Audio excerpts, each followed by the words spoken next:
বাংলাদেশ ব্যাংকের রিজার্ভ চুরির মামলায় ফিলিপাইনের আরসিবিসি ব্যাংকের $81 মিলিয়ন বাজেয়াপ্ত করেছে ঢাকার জ্যেষ্ঠ বিশেষ জজ আদালত।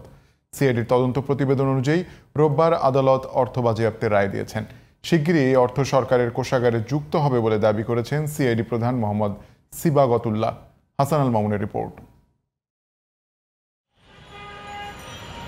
2016 সালের 4 ফেব্রুয়ারি যুক্তরাষ্ট্রের federal reserve bank of new ইয়র্কে থাকা বাংলাদেশ ব্যাংকের রিজার্ভ থেকে 10 কোটি 10 লাখ মার্কিন ডলার চুরি হয়।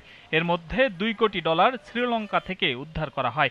বাকি 8 কোটি 10 লাখ ডলার আরসিবিসি ব্যাংক হয়ে ফিলিপাইনের বিভিন্ন ব্যক্তি ও প্রতিষ্ঠানের কাছে চলে যায়। প্রায় 8.5 বছর ধরে চলা আইনি প্রক্রিয়া ও আন্তর্জাতিক সহযোগিতার পর এই অর্থ বাজেয়াপ্ত হয়েছে। রোববার সিআইডির প্রধান কার্যালয়ে সংবাদ সম্মেলনে জানানো হয় তথ্য। আমরা বলছি যে we are in the fag end of our investigations.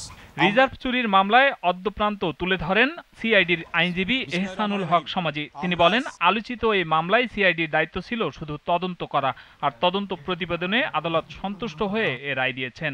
সিআইডির দায়িত্ব ছিল ইনভেস্টিগেশন করে ইনভেস্টিগেশন এভিডেন্সে সন্তুষ্ট হয়েছেন যে এই টাকাগুলো লন্ডার্ড হয়েছে, এই ডলারগুলো লন্ডার্ড হয়েছে, এবং সেই লন্ডার ডলারগুলো আজ পর্যন্ত যে কেউ কোনো পদক্ষেপ গ্রহণ করেন নাই, সেটা এই সিআইডির এই বর্তমান যিনি চিফ আছেন তার নেতৃত্বে যে টিম, স্মার্ট টিম, তারা কিন্তু একটা যুগান্তকারী পদক্ষেপ গ্রহণ করেছে।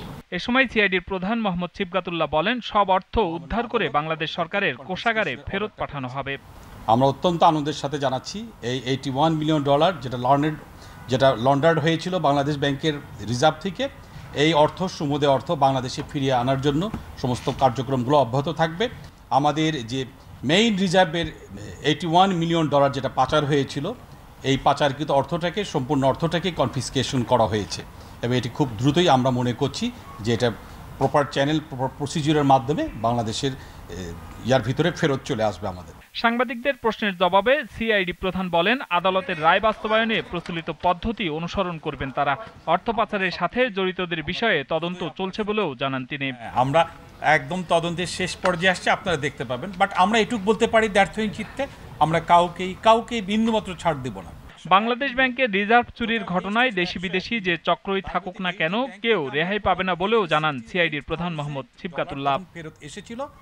Hasan Al Mamun, GTV news, Dhaka.